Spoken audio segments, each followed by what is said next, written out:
वशिष्ठ दोनों महापुरुष को कैसे सिंचन किया है, अपने समान बना लिया। अमित बोध, ये बड़े तपस्वी होते हैं। वही भगवान श्री कृष्ण कहते हैं, हे अर्जुन, जो महान होते हैं देव, द्विज, गुरु, प्राज्ञ, पूजनम, शोचम, आर्जवम, ब्रह्मचर्यम, अहिंसा च शारीरम तप उच्यते। देव, जिनके अंदर देवत्व आ गया है, साधना करते करते, भजन करते करते, सत्संग करते करते, उनकी पूजा करने वाले होते हैं देव। द्विज, द्विज का अर्थ होता है जिनका दोबारा जन्म हुआ है, अर्थात सत्संगी।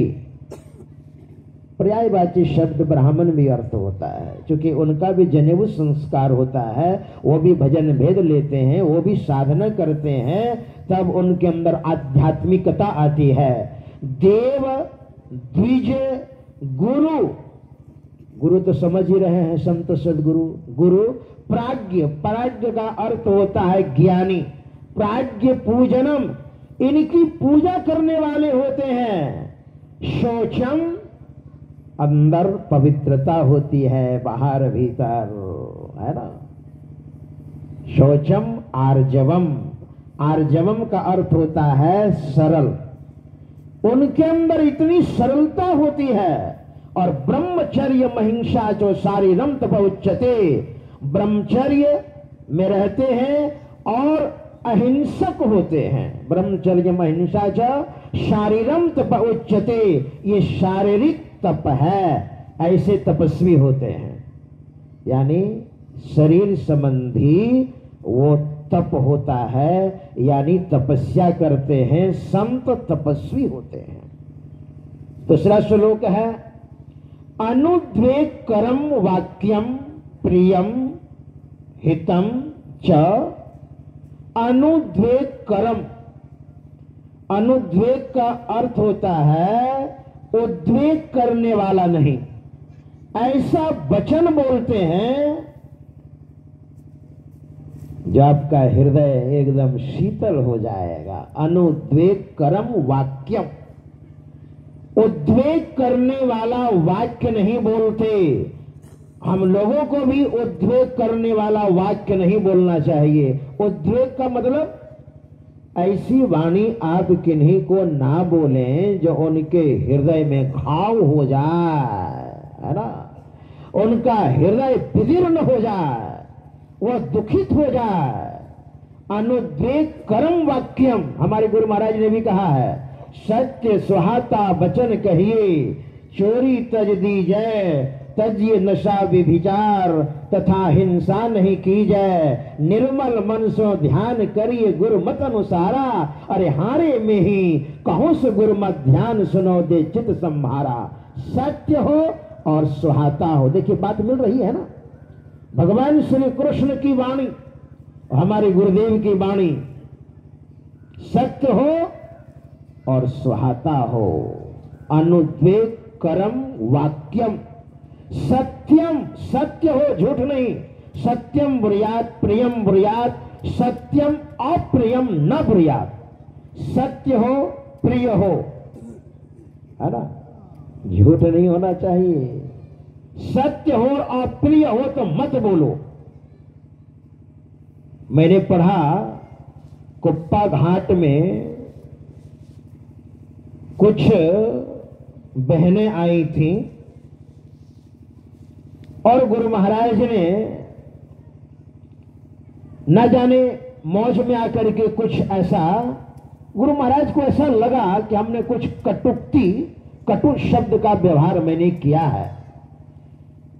दूसरे दिन गुरु महाराज ने गाड़ी मंगाई और बैठे और चले गए संडिस कंपाउंड के इर्द गिर्द, और उन बहनों से जाकर के कहा, नर्सों से जाकर के कहा, हमने कल कुछ ऐसा कह दिया है, हम क्षमा मांगने के लिए आए हैं। उन बहनों ने कहा, नर्सों ने कहा, नहीं महाराज, हम लोगों का तो बड़ा सौभाग्य है जो आप दर्शन देने के लिए आए हैं। आपने कहां ऐसा कुछ कहा? हम लोग तो बड़े सौभाग्यशाली हैं जो आपके दर्शन हुए। देखिए,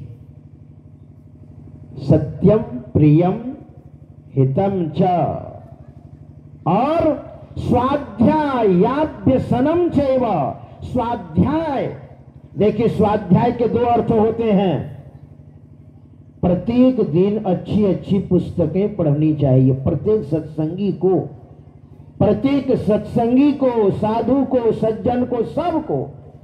एक तो ये हो गया स्वाध्याय का अर्थ, और दूसरा है त्रिकाल संध्या। भोर को उठिए उस समय कीजिए, स्नान के बाद कीजिए, शाम में कीजिए, और दोनों समय सत्संग कीजिए। स्वाध्याय का अर्थ ये है, स्वाध्यायाभ्यसनम चैव वाङ्मयं तप उच्यते।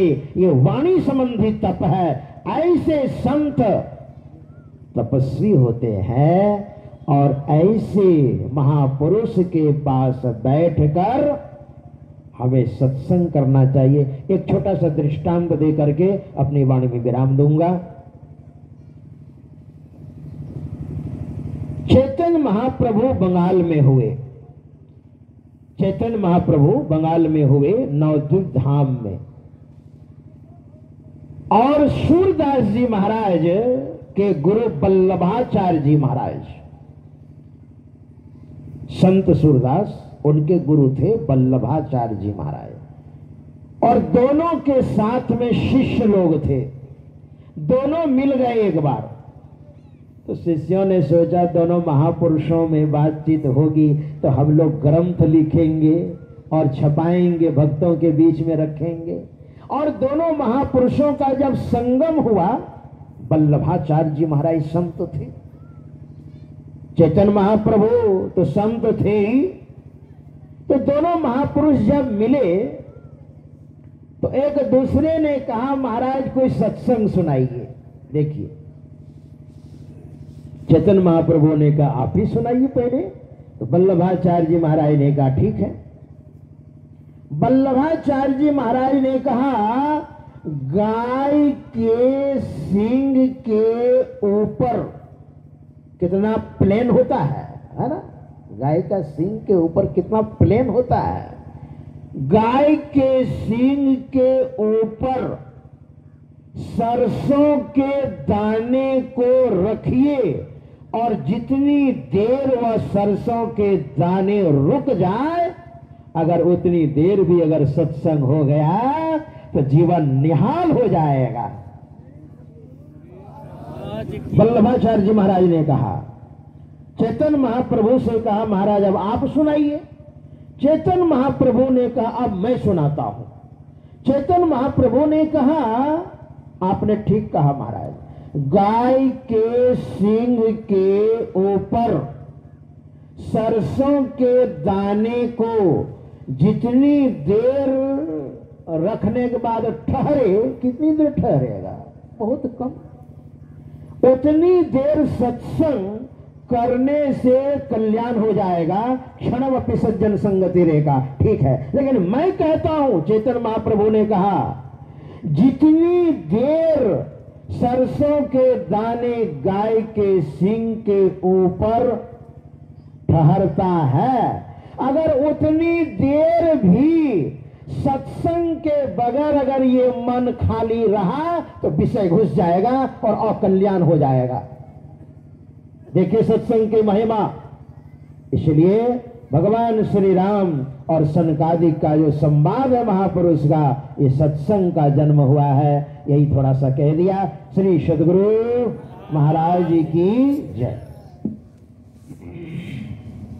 बोलिए श्री सद्गुरु महाराज की जय। सुन रहे थे, एक पल भी हम लोगों का सत्संग से मन हट जाएगा तो जो नहीं होने का वो हो जाएगा। यानी रसातल में, संसार में, विषय में चक्कर लगाने लग जाएंगे और हानि हो जाएगी। आइए अब माइक व्यवस्थित हो रही है तो स्वामी धैर्यानंद जी महाराज जिनके बारे में मैंने सुबह भी कहा था, अभी भी सुने हैं संयोगतानंद जी महाराज से, कि ये परम पूज्य बाबा के बहुत निकटवर्ती सेवक, जिनकी सेवा से पूज्यपाद बाबा प्रसन्न रहा करते थे, और उसी सेवा का प्रतिफल है जो आज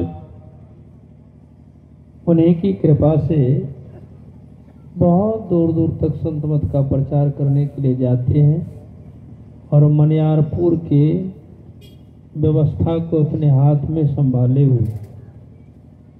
अभी हम लोगों ने पाठ की कड़ी में भी सुना, विषय अलंपट शील गुनाकर पर सुख सुख दुख दुख देखे पर। ऐसे तो संतों के बहुत से लक्षण को भगवान श्री राम ने भरत जी से एक ही शब्द में कह दिए कि संतन के लक्षण सुनो भ्राता, अगणित श्रुति पुराण विख्यात। कोई कहने वाले कितनों कहेंगे तो पूरा नहीं होगा, फिर भी उनसे आग्रह है, निवेदन है, प्रार्थना है कि यह सत्संग 5:30 बजे तक में आरती हो जानी है, और सायंकाल का सत्संग विशेष रूप में नहीं होगा क्योंकि प्रशासन का फोन आ गया, इसलिए रात में बाजा नहीं बजेगा।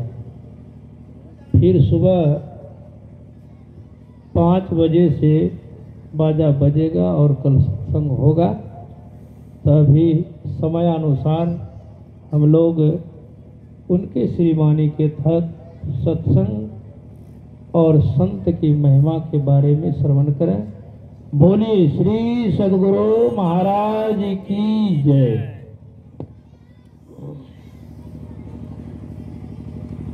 श्री सद्गुरु महाराज की जय। श्री सद्गुरु महाराज की जय। संत श्री साहिब स्वामी जी महाराज की जय। मंगल मूर्ति सतगुरु मिलव सर्वाधार।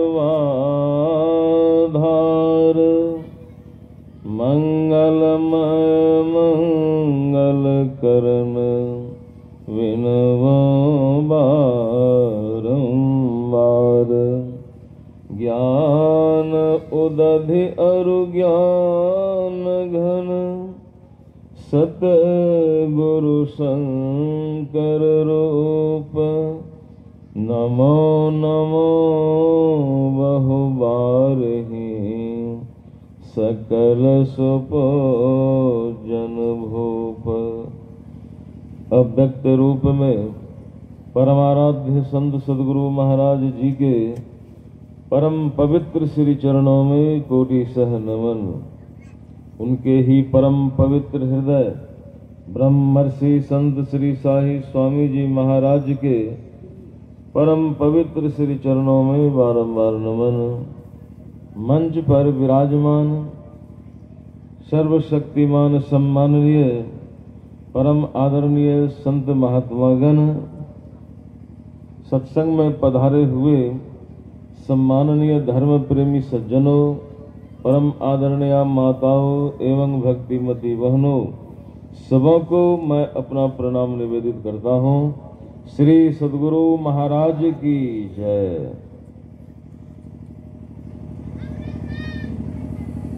अभी हमारे परम पूज्य आदरणीय स्वामी भगवतानंद जी हम सबों को बतलाए, उसमें सुनने समझने के लिए कुछ बाकी नहीं रहा। मुझे तो ऐसा ही लगता है, और समय भी कम है। ये कोरोना का कहर है, लॉकडाउन लगा हुआ है, तो इतने कम समय में तो कम ही थोड़ा ही कहा जाए। तो अभी सदग्रंथ श्री रामचरितमानस का पाठ हुआ, उसमें हम लोगों ने सुना कि सत्संग अर्थात संतों का संग, यानी संतों का संग को सत्संग कहा गया। माता पार्वती जी ने पूछा था भगवान शिव जी से कि भगवान संसार में सबसे बड़ा लाभ क्या है, आप इसको बतलावें कि सबसे बड़ा लाभ क्या है। तो इस पर भगवान शिव जी ने कहा था कि गिरजा संत समागम समन लाभ कछु आन, बिनु हरि कृपा न हो ही सो गावहि वेद पुराण। भगवान ने कहा कि संतों का संग का सबसे मतलब बड़ा लाभ है संतों का संग हो जाना। यों तो गोस्वामी तुलसीदास जी महाराज ने लिखा है कि संतों के संग से क्या लाभ होता है, तो लिखा कि गरीब कहे धनमान सुखी, गरीब कहे धनमान सुखी, धनमान कहे सुख राजा को भारी, राजा कहे चक्रवर्ती सुखी, चक्रवर्ती कहे सुख इंद्र को भारी, इंद्र कहे चतुरानंद सुखी, चतुरानंद कहे सुख विष्णु को भारी, तुलसीदास विचारी कहे सत्संग बिना सब जीव दुखारी। ये संसार में जितने प्राणी हैं सब के सब दुख में पड़े हुए हैं संसार में। अरे इसी संसार के अंदर में आप देख लीजिए कि स्वर्ग लोक है, जमलोक है, ब्रह्मलोक है, विष्णु लोक है, शिवलोक है। तो इन लोकों के जितने भी अधिकारी हैं, पदाधिकारी लोग, जैसे ब्रह्मा, विष्णु, शिव आदि, ये सब के सब आवागमन के चक्र में पड़े हुए हैं। तो कहा कि सत्संग के बिना ये सब के सब दुखारी है, आवागमन सम दुख दूजा है नहीं जग में कोई। ऐसे दुख में ये सब के सब पड़े हुए हैं। तो ऐसे दुखों से छूटना ही भगवान शिव ने कहा पार्वती से कि संतों का संग सबसे बड़ा लाभ है जो दुखों से छूट जाता है। संत सुंदरदास जी महाराज की वाणी में है कि तात मिले, पुनि मात मिले, सुत भ्रात मिले, जुवती सुखदाई, राज मिले, गज बाज मिले, सब साज मिले, वन वांछित पाई, लोक मिले, सुर लोक मिले, विधि लोक मिले, बैकुंठों जाई। इसमें यही कहा कि माता, पिता, राज पाट और बाजे गाजे के जितने साज समान होते हैं, ये सब के सब स्वर्ग आदि लोक लोकांतरों की प्राप्ति बड़ी आसानी से हो जाती है, कोई परेशानी नहीं। पर संत समागम दुर्लभ भाई। संत सुंदरदास जी मान के संतों का समागम बड़ा ही दुर्लभ होता है। इसलिए संत पलटू साहब ने भी कहा कि सबसे बड़े हैं संत, दूसरा नाम है, तीजे 10 अवतार तिन्हें प्रणाम है, ब्रह्मा विष्णु महेश सकल अवतार है, अरे हारे पलटू सबके ऊपर संत मुकुट सरदार है। मतलब संत ऐसे होते हैं। तो ऐसे संतों का संग माता पार्वती ने पूछा था, भगवान ने कहा कि संतों का संग का सबसे बड़ा लाभ। तो इसका स्पष्टीकरण गोस्वामी तुलसीदास जी महाराज अपने विनय पत्रिका में किया है। जब द्रवहि दीन दयाल राघव, साधु संगति पाइये, जेहि दरस परस समागमादिक पाप राशि नसाइये। जब परम प्रभु परमात्मा की अनुकंपा होती है, उनकी कृपा होती है, तो साधु संतों का दर्शन, स्पर्शन, स्पर्शन यानी समागम मिलता है। और ऐसा होने पर कहा कि पाप राशि बिल्कुल नष्ट हो जाता है, समूल नष्ट हो जाती है पाप राशि। तो इस छंद के द्वारा गोस्वामी तुलसीदास जी महाराज ने संकेत किया है।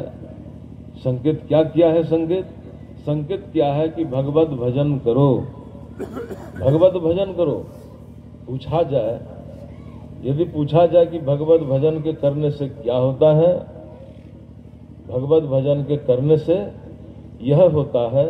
जबकि गोस्वामी जी ने लिखा कि जब ही नाम प्रगट भया भयो पाप का नाश, जैसे चिनगी आग की परी पुरानी घास।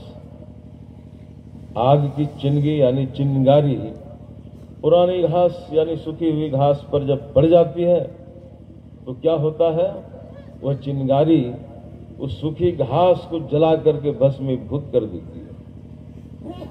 ठीक उसी तरह जो भगवत भजन करता है, भगवत भजन करता है, जब साधु संतों का संग करता है, संग में रह करके उनकी बताई हुई युक्ति की विधि के अनुसार, उनकी बताई हुई विधि यानी युक्ति के अनुसार भगवत भजन करता है। मतलब हम सब लोग ध्यान करते हैं, सत्संग करते हैं, तो ध्यान जो हम सब लोग लगाते हैं, आसन एक आसन लगा करके अब बहुत देर तक बैठने के लिए कहा, तो क्या होता है, नाम का प्रकट होता है, नाम उदय होता है। नाम मतलब जिस रूप का ध्यान करने बतलाया गया, तो उस रूप पर आपका जब मन टिक जाएगा, दृष्टि टिक जाएगी, तो उस रूप पर एक बिंदु का उदय होता है, यानी एक बिंदुता की प्राप्ति होती है, यानी प्रकाश होता है।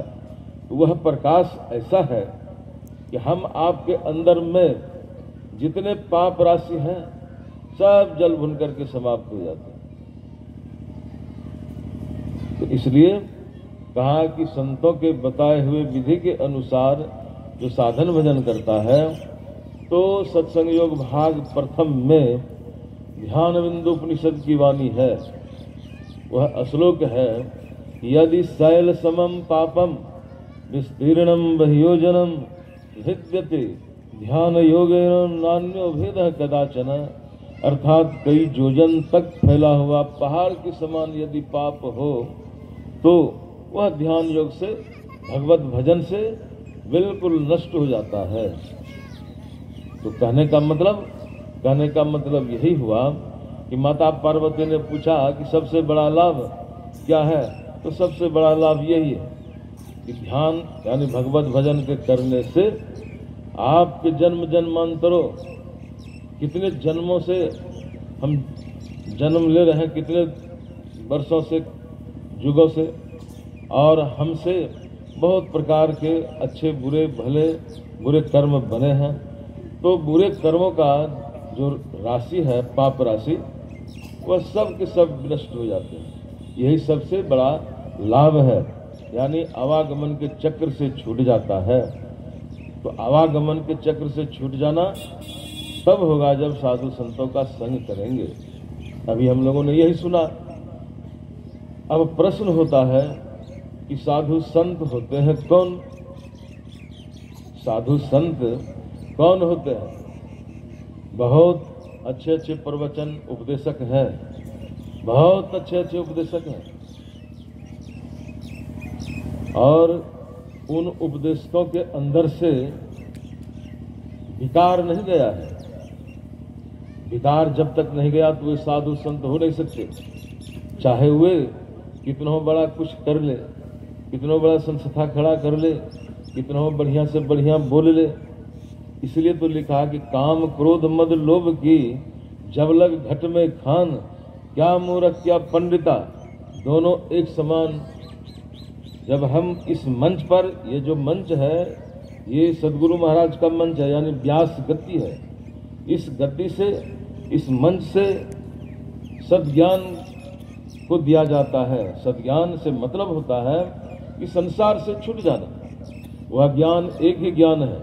संसार में आप देखिए बहुत सारे ज्ञान हैं, लेकिन वह जो ज्ञान है, जिस ज्ञान से कि संसार से छूटा जाता है, वह मात्र एक ज्ञान है।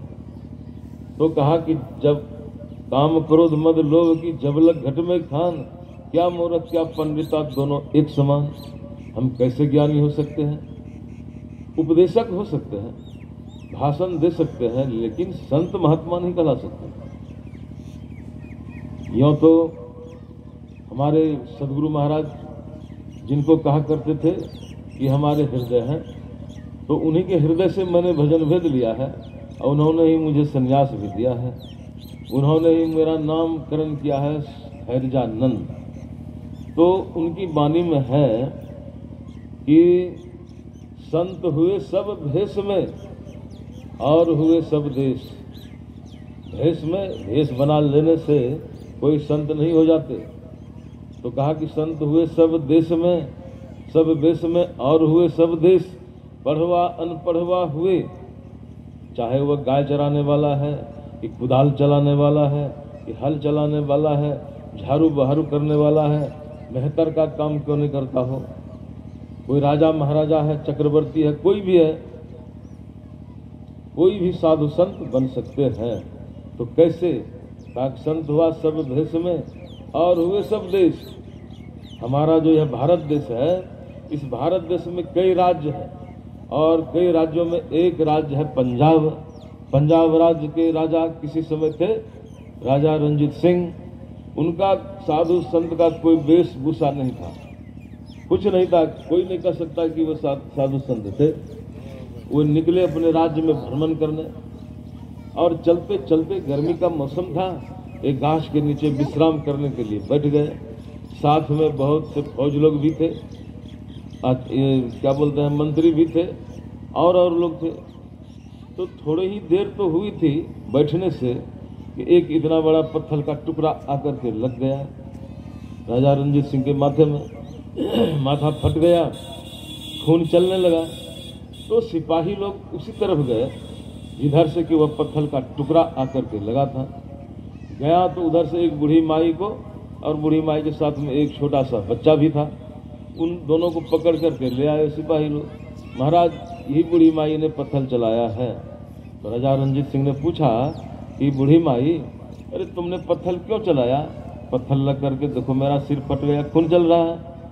अब बूढ़ी माई देख रही है बेचारी, ये राजा है और इतने में सिपाही लोग, क्या होगा पता नहीं। डर से भय से कांप रहा है शरीर, हिल रहा है शरीर ऐसे, है ना। तो राजा रणजीत सिंह ने कहा, धैर्य दिया कि देखो डरो मत, तुमने पत्थर क्यों चलाया?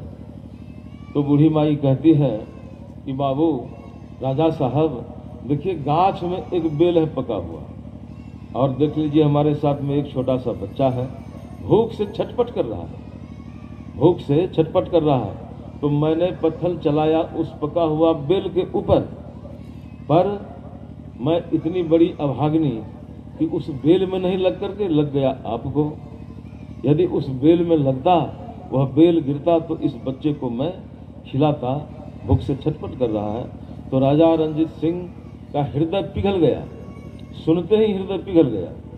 मंत्री से कहता कि ए मंत्री, ये जो बूढ़ी माई है ना, ये दया के पात्र हैं, जाओ इनके लिए जो उचित व्यवस्था हो, खाने पीने का, रहने का, कपड़े का, दवाई आदि का, सब बढ़िया से बढ़िया, सुंदर से सुंदर व्यवस्था कर दो। तो मंत्री कहता है कि महाराज, इस बूढ़ी माई को तो सजा मिलनी चाहिए। आप एक राजा हैं, पत्थर चला करके माथा को फोड़ दिया, सिर को फोड़ दिया, कहते हैं इसकी उचित व्यवस्था कर देने के लिए सजा मिलनी चाहिए ना। तो राजा रणजीत सिंह ने कहा कि देखो मंत्री, इस संसार को किसने बनाया? परमात्मा ने बनाया। संसार में जड़ और चेतन दोनों प्रकार की प्राणी है ना, एक जड़ और दूसरा चेतन। तो जड़ प्राणी पत्थर का चोट खा करके किसी का प्राण का रक्षक बन सकता है, और मैं चेतन हूँ, सृष्टि का, परमात्मा ने सृष्टि किया, सृष्टि का सिरमौर, सभ्य और विवेकशील प्राणी मानव, उस मानव में मैं भी हूँ। तो क्या मैं मानव होकर के, ज्ञानवान होकर के उस माता को सजा दूं?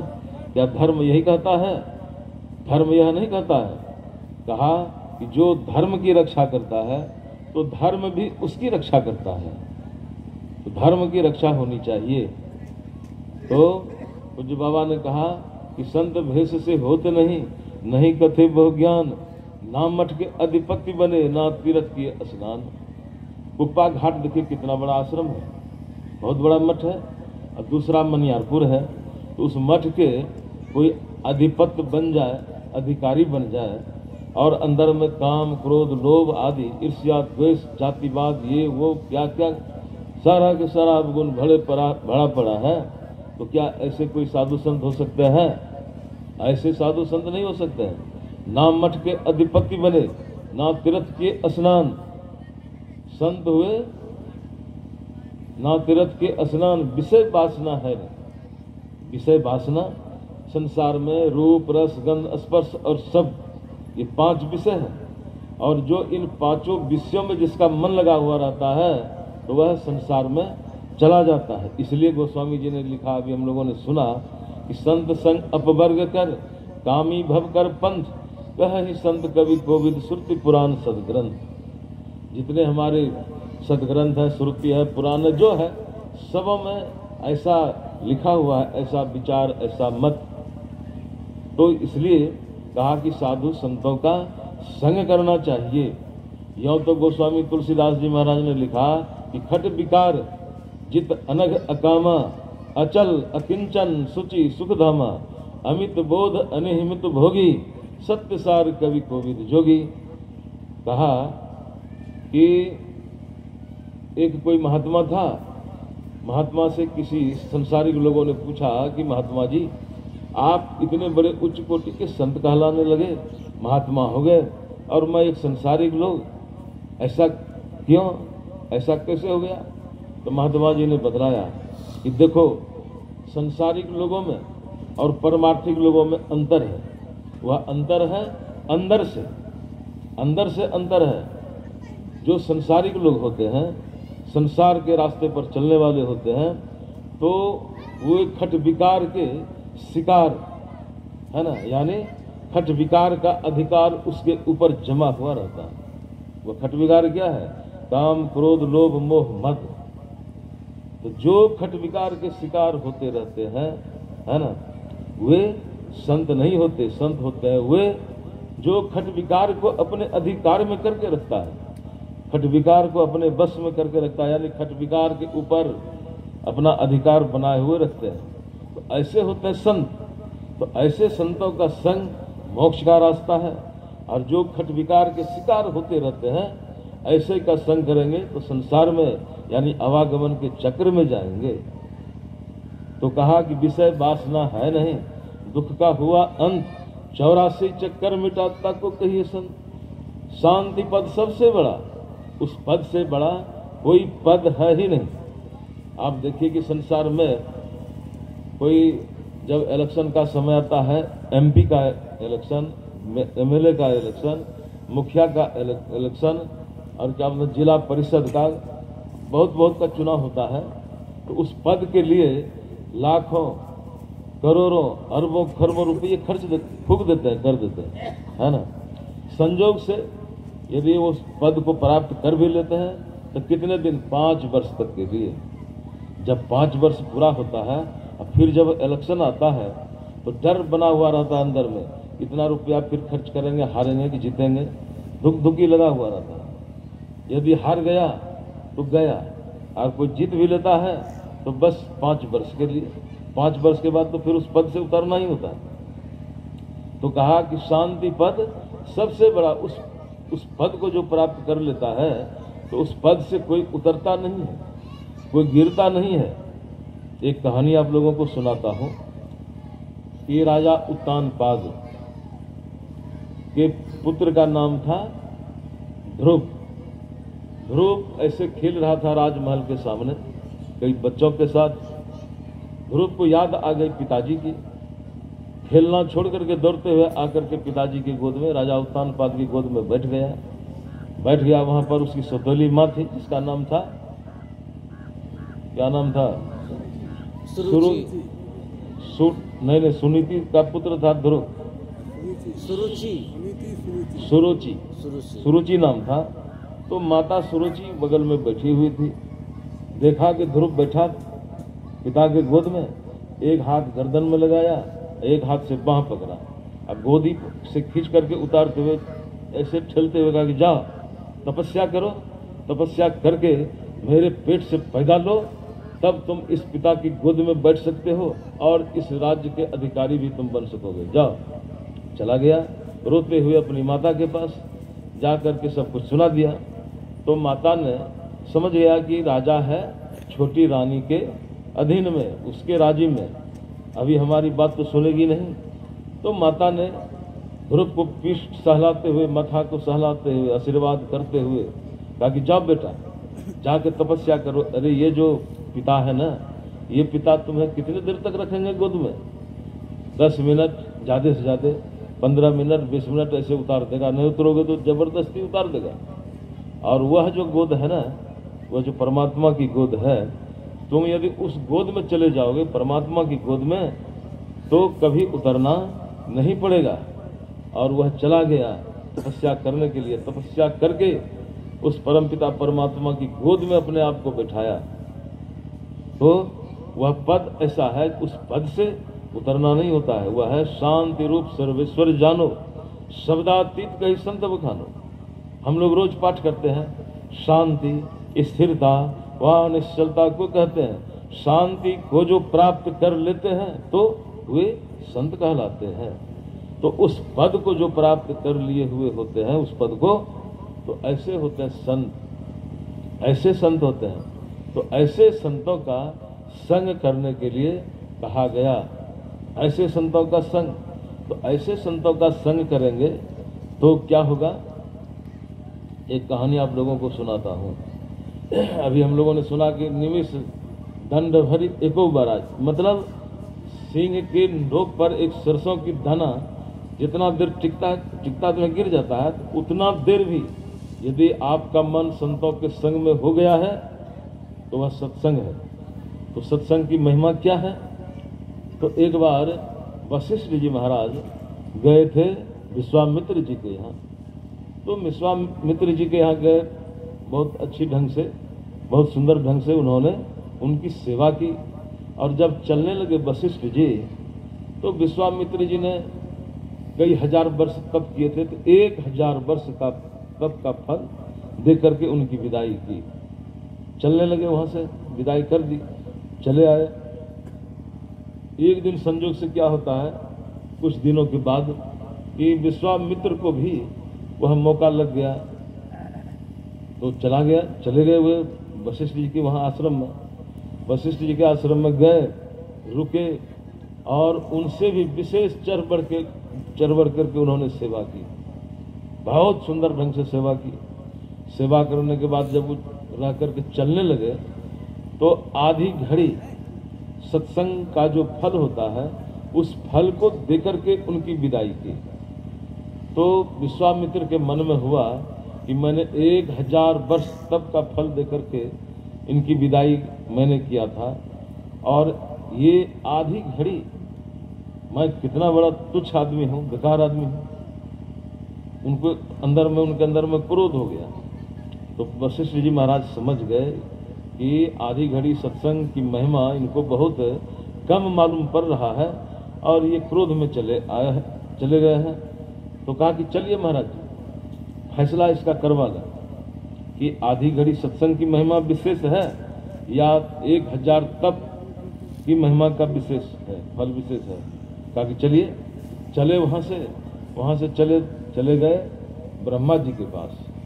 ब्रह्मा जी देखा, ब्रह्मा जी ने कि ये दोनों महापुरुष आ रहे हैं, क्यों आ रहे हैं सोचने लगे। जब नजदीक आए तो आसन दिया गया बैठने के लिए, बैठे। पूछा गया, ब्रह्मा जी ने पूछा कि आप दोनों किधर आए? कहा कि देखिए, हम दोनों में ये विवाद है, विवाद हो गया है कि आधी घड़ी सत्संग विशेष है या 1000 वर्ष का तप विशेष है। अब ब्रह्मा जी सोचने लगे कि क्या फैसला करें। यदि फैसला करते हैं, एक के पक्ष में और दूसरे के विपक्ष में होगा, एक खुश होगा तो दूसरा नाखुश होगा। अच्छा है कि फैसला मैं नहीं करूं। उन्होंने सोच समझ करके कहा कि देखिए भाई, मुझे काम दिया गया है सृष्टि करने का।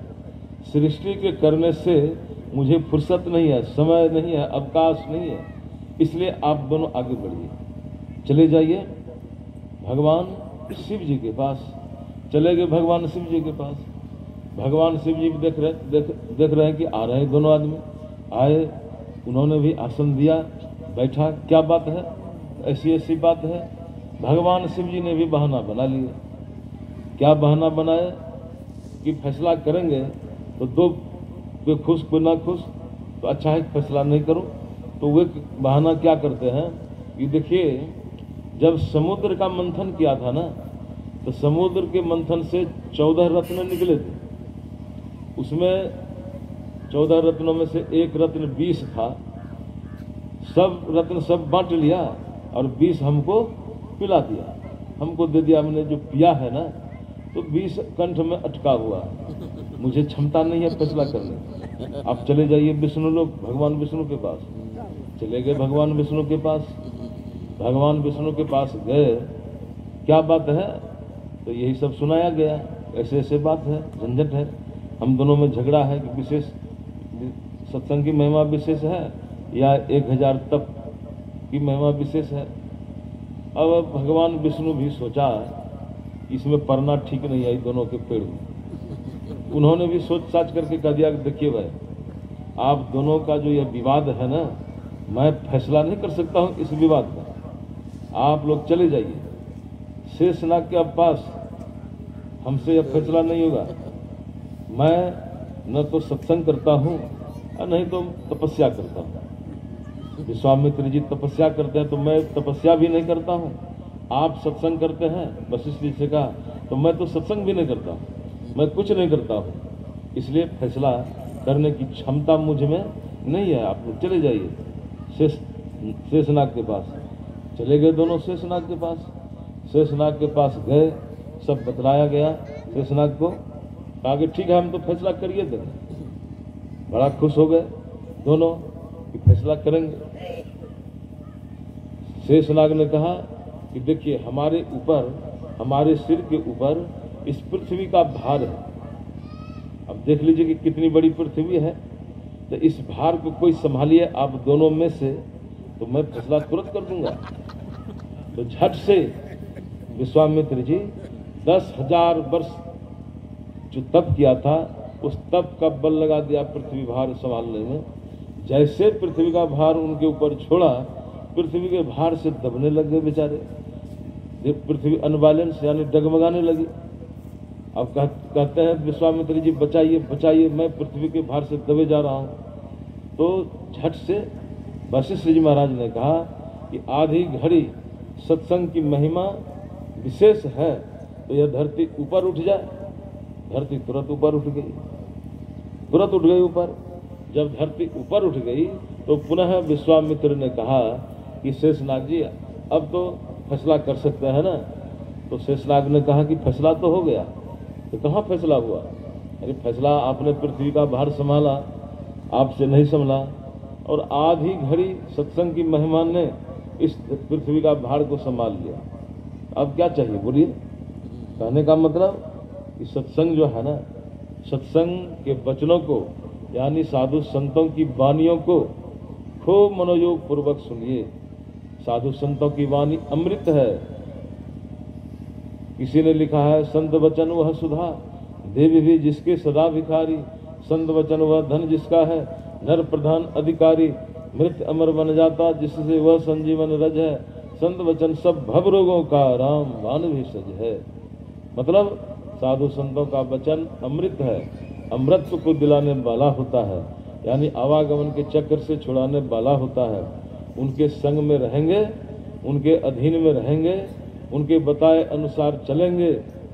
गोस्वामी तुलसीदास जी महाराज ने भी लिखा है कि जो मार्ग श्रुति साधु दिखावे, तही मग चलत सब सुख पावे। पावै सदा सुख हरि कृपा, संसार आशा तजी रहे।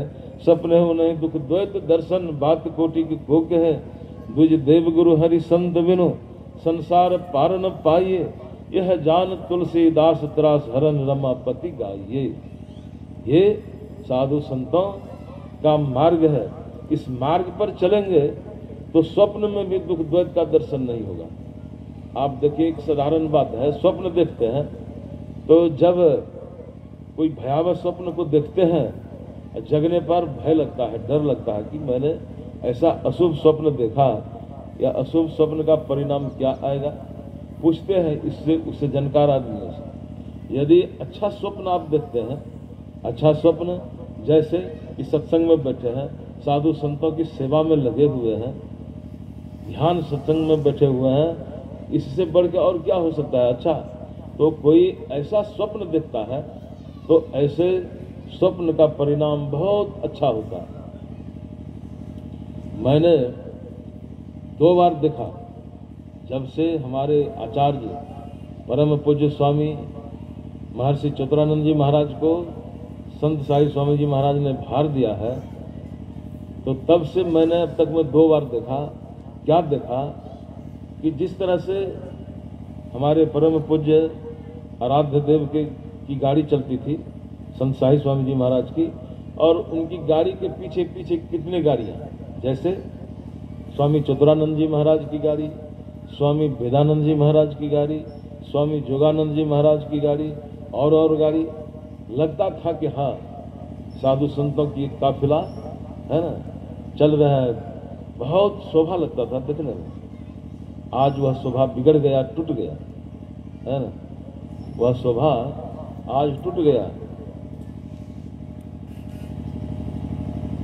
तो मैं कह रहा था कि जब से उनको यह भार दिया गया, संत मत चलाने का संस्कार दिया गया, तो तब से अब तक में हमने देखा 2 बार कि संत साई स्वामी जी महाराज किसी सवारी पर, और वह सवारी कैसा, आप देख लीजिए, जो लाइट जल रहा है ना, इसी कलर का, बिल्कुल श्वेत, एकदम दिव्य, और उस सवारी में चक्का नहीं है, न कोई चालक है, कुछ नहीं है, और ऐसे धरती स्पर्श नहीं कर रहा है, ऐसे आकाश में शून्य में चल रही है सवारी। उस गाड़ी पर बाबा बैठे हुए हैं, और उस गाड़ी के पीछे हमारे आचार्य श्री हैं, और लोग सब हैं, है ना। और मैं पैदल, जैसे शोभा यात्रा निकालता है ना अगुवाई के लिए, उसी क्रम में मैं भी पैदल चल रहा हूँ, देख रहा हूँ। देखने के बाद मतलब ऐसा लगा कि बोलने की बात नहीं है, उसका व्याख्या कोई कर नहीं सकता है, वो दृश्य ऐसा है ना। तो हमारे परम पूज्य स्वामी आचार्य श्री स्वामी चतुरानंद जी महाराज जहाँ भी सत्संग करने जाते हैं, तो सत्संग किनका है?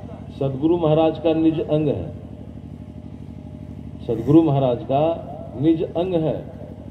और इस अंग के साथ कोई भी आदमी, चाहे ऊंचे से ऊंचे हो कि छोटे से छोटे, इस सत्संग के साथ है ना, मतलब कपटबाजी करता है और कुछ करता है, तो वह सदगुरु महाराज के साथ करता है।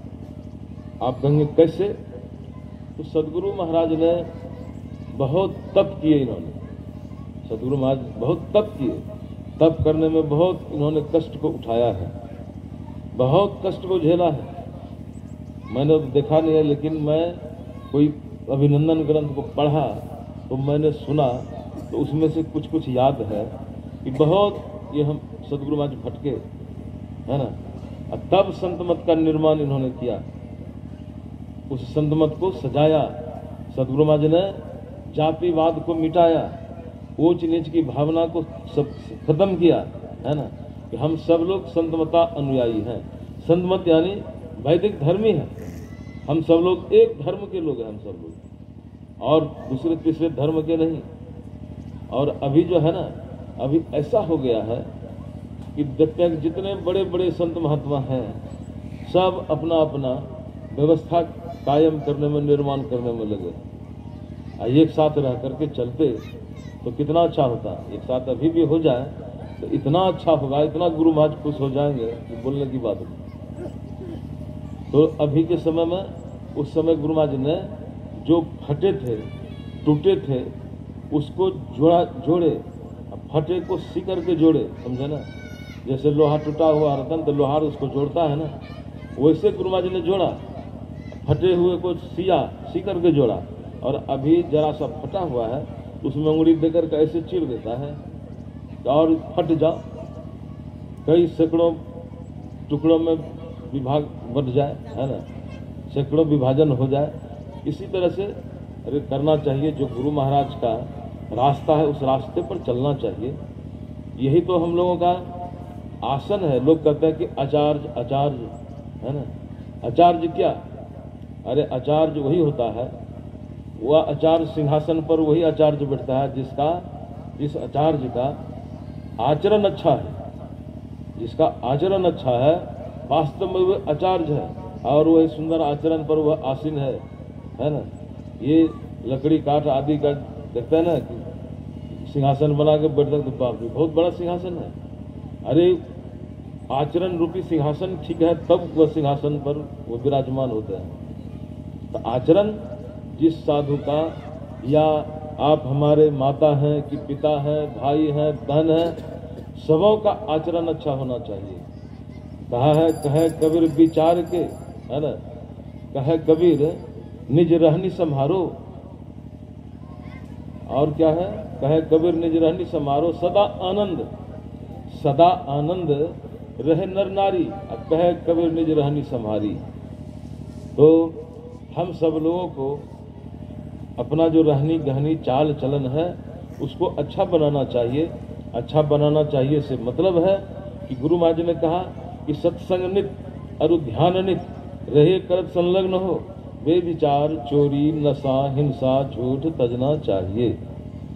सदाचार के पालन में झूठ नहीं बोलना चाहिए, चोरी नहीं करनी चाहिए, हिंसा नहीं करना चाहिए, बेविचार नहीं करना चाहिए और नशाओं का खाना पीना नहीं करना चाहिए। नशाओं का खाना पीना नहीं करना चाहिए, मतलब ये सदाचार है। सदाचार में लोग बोलते हैं कि तो सदाचार क्या है, अरे झूठ बोल देते हैं और नहीं बोलेंगे तो क्या होगा, कोई हानि हो जाएगी। एक कहानी सुनाता हूँ। एक चोर था, चोर चला जा रहा था, रास्ते में देखा कि बहुत बढ़िया कीर्तन भजन हो रहा है, बहुत अच्छे अच्छे गायक लोग जुटे हैं, उपदेश कर रहे हैं, गा रहे हैं। तो उसके मन में थोड़ा सा सुन लेना चाहिए। पहुंच गया सत्संग में। सत्संग करने वाले जो गुरुजी थे, गुरु महाराज, उन्होंने पहचान गई तो है चोर। तो उसको बुलाया, बुला करके जब सत्संग खत्म हुआ तो उसको बुलाया, बुला करके पूछा कि तुम तो चोर हो? तो हाँ बाबा मैं चोर हूँ। तो चोरी करना छोड़ दो। ये कैसे छूटेगा, ये तो हमारा पेशा है, मैं खानदानी चोर हूँ। हमारा जो है ना, जितने पूर्वज थे सबके सब चोर थे और उसी खानदान से मैं हूँ, यह छूटेगा कैसे? तो महात्मा जी ने कहा कि अच्छा एक बात बतलाओ, तुम झूठ बोलना छोड़ोगे? कहा हाँ झूठ बोलना छोड़ देंगे। क्यों नहीं छोड़ेंगे? छोड़ देंगे। कहा ठीक है, आज दिन से तुम झूठ नहीं बोलना। कहा नहीं बोलेंगे। चला गया, वो तो जा रहा था चोरी करने। जब पहुंचा, कहाँ पहुंचा? तो पहुंचा एक राजा के राजमहल के निकट पहुंचा। तो घुसा गेट से, तो गेट की पहरेदार पूछता है कि तुम कौन हो भाई? कहा कि कौन है? अरे मैं चोर हूँ। तो पहरेदार लोगों ने सोचा कि चोर इतना सीना जोर से थोड़ा बोलेगा कि मैं चोर हूँ, राजा का होगा कोई, छोड़ दिया। दूसरा गेट में गया, वहां भी यही हुआ, मैं चोर हूँ, छोड़ दिया। तीसरा गेट भी पार कर गया, है ना। एवं प्रकार से सब गेट को पार करके चला गया वहां अंदर चला गया। तो राजा भी वेशभूषा बदल करके, ऐसे सिविल में जैसे घर में लोग रहते हैं, पैंट पहन करके, चाहे तौलिया पहन के, है ना, ऐसे रहते हैं ना, तो ऐसे उसी वेश में वो निकले थे देखने के लिए कि हमारे सिपाही लोग सही ड्यूटी पर है या नहीं। तो देखा उसको, समझ गया राजा कि है चोर। तो पूछा कि आओ इधर आओ, तुम कौन हो? मैं चोर हूँ। तो कह दिया था कि मैं झूठ नहीं बोलूंगा। कहा मैं चोर हूँ। तो देखो मैं भी चोर हूँ। वह कहता कि तब तो चोर चोर मसरा भाई। कहा इसमें क्या शक है? राजा ने कहा दोनों चोर चोर मसरा भाई हैं। एक बात मैं तुमको बतलाता हूँ कि देखो तिजोरी है, तिजोरी में 3 लाल है और चाबी है वहीं पर। मैंने खोला लेकिन मुझसे खुला नहीं। यदि तुम खोल सको तो खोल करके तुम उस लाल को लो, और लाल तुम लोगे तो दोनों मालूम माल हो जाएंगे। कहा ठीक है। वह चोर गया दौड़ के, और वह खोलता है चाबी से उस क्या बोलते हैं तिजोरी को। खोला तो उसमें 3 गो लाल था रखा हुआ। अब सोचता है वह चोर कि 3 लाल है तो 1 लाल अपने लिए ले लेता हूँ, और 1 लाल जो वह चोर है मेरा मौसेरा भाई, उसके लिए मैं ले लेता हूँ। 1 लाल राजा के लिए छोड़ देना चाहिए, खजाना खाली नहीं करना चाहिए। देखिए चोर में कितना ईमानदारी, खजाना खाली नहीं करना चाहिए, राजा के कोष में कुछ रहना चाहिए। 1 लाल छोड़ दिया, आकर के उसको दिया उस राजा को, और 1 लाल वो अपने रखा। तो राजा ने कहा कि देखो तुम तो चोर हो और मैं भी चोर हूं। जब कहीं अन्यत्र जाएंगे डाका डालने और तुम्हें बुलाऊंगा तो कैसे बुलाऊंगा, तुम अपना परिचय दे दो कि तुम कहाँ रहते हो, किस गांव में घर है, क्या नाम है, सब परिचय दे दिया। सब राजा ने लिख लिया, सब राजा ने लिख लिया। और सब सुबह हुआ, सवेरा हुआ तो राजा कहता है कि देखो जी मंत्री, अरे बड़ा अपशगुन के जैसा मालूम पड़ रहा है, लगता है कि कहीं कुछ हो तो नहीं गया, कहीं डाका तो नहीं डाला गया। तो देखो तो जाकर तिजोरी देखो तो चला गया तिजोरी देखने। तिजोरी देखने गया तो देखता है कि एक लाल है, तो उस लाल को अपने पास रख लिया, जेब में कमर में खोस लिया। जाकर के कहता है राजा से कि राजा साहब भारी डाका डाला गया, क्या हुआ? अरे तिजोरी तोड़ करके तीनों लाल ले गया, एक भी लाल नहीं है, एको लाल नहीं है। तो नहीं, बड़ा मुश्किल है, ये क्या हो गया? तो भेजा उस चोर को बुलाने के लिए, जो चोर ने चोरी किया था। एक लाल राजा को दिया, एक लाल अपने लिया था।